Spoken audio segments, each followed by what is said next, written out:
नमस्कार दोस्तों, स्वागत है आपका दिन भर की बड़ी खबरों में। जी हां दोस्तों, इसी बीच बड़ी खबर निकल कर आ रही है भारतीय जनता पार्टी को लेकर है। भारतीय जनता पार्टी ने की लोकतंत्र की हत्या, देश भर के अंदर ईवीएम बैन करने की उठी मांग है। असम विधानसभा चुनाव में बड़ी गड़बड़ी आई सामने।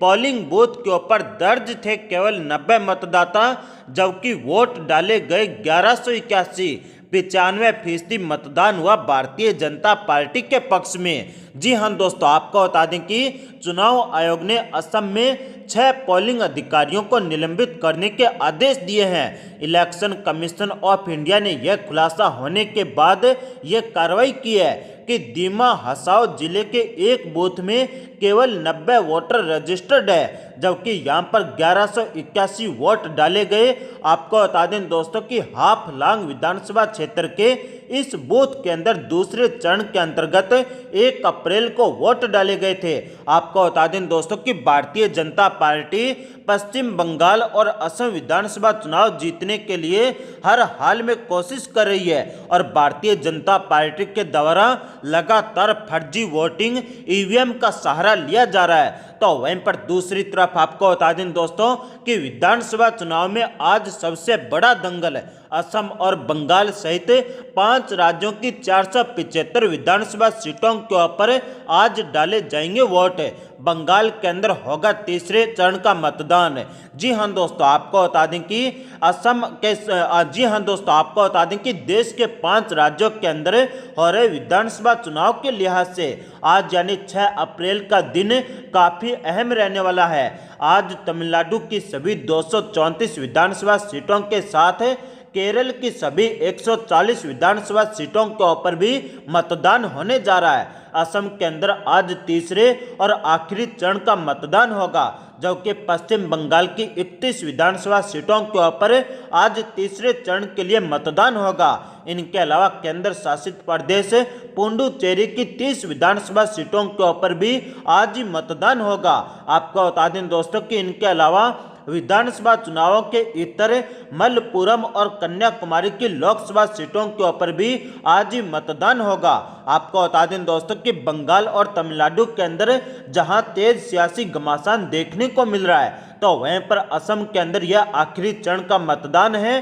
केरल के अंदर ताबड़तोड़ रैलियां हुई, तो पुडुचेरी में भारतीय जनता पार्टी के ऊपर आधार कार्ड की जानकारी इस्तेमाल करने के आरोप लगे।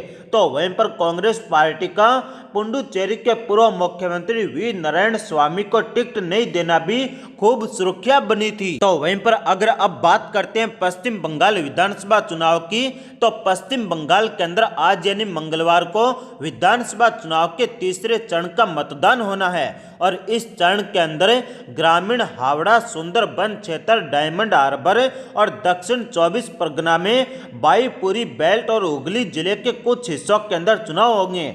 इस चरण के मतदान में आने वाली अधिकांश सीटों को तृणमूल कांग्रेस पार्टी का गढ़ माना जाता है। कुल 78,52,425 मतदाता बंगाल विधानसभा के 31 विधानसभा क्षेत्रों के लिए 205 उम्मीदवारों की किस्मत का फैसला करेंगे।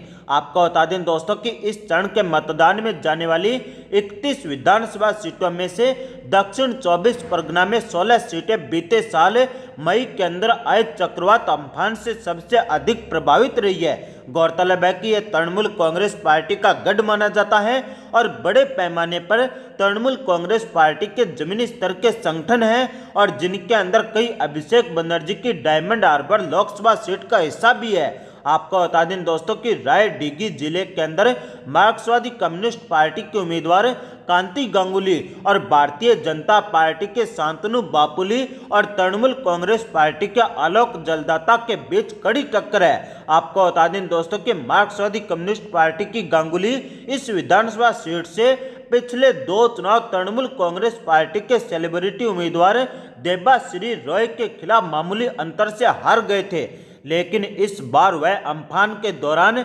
लोगों के लिए अपनी तरफ से कोई भी मदद करने के आधार पर कमी नहीं छोड़ी थी और उसी के आधार पर चुनाव लड़ रहे हैं। आपको बता दें दोस्तों कि उधर कभी तृणमूल कांग्रेस पार्टी के गढ़ रहे हुगली जिले के अंदर 2019 के लोकसभा चुनाव में भारतीय जनता पार्टी ने महत्वपूर्ण बढ़त बनाई थी और पार्टी के उम्मीदवार लोकेट चटर्जी ने हुगली सीट से लोकसभा चुनाव जीता था और तीसरे चरण के अंदर तारकेश्वर सीट पर भी लड़ाई कांटे की है। यहां से भारतीय जनता पार्टी ने पूर्व सांसद स्वपन दास गुप्ता को मैदान में उतारा है। वह तृणमूल कांग्रेस पार्टी के रामेंदु सिहेर और कम्युनिस्ट पार्टी के सुरजीत घोष के खिलाफ मैदान में उतरे हैं। इस विधानसभा सीट के ऊपर लोकसभा चुनाव में तृणमूल कांग्रेस पार्टी भारतीय जनता पार्टी से 4000 से अधिक मतों से जीती थी।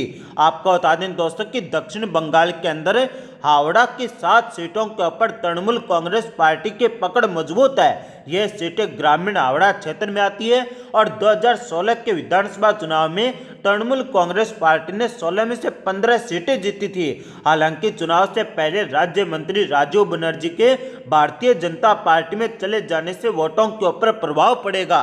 देखने वाली बात यह होगी कि किस पार्टी के खाते में कितनी सीटें जाती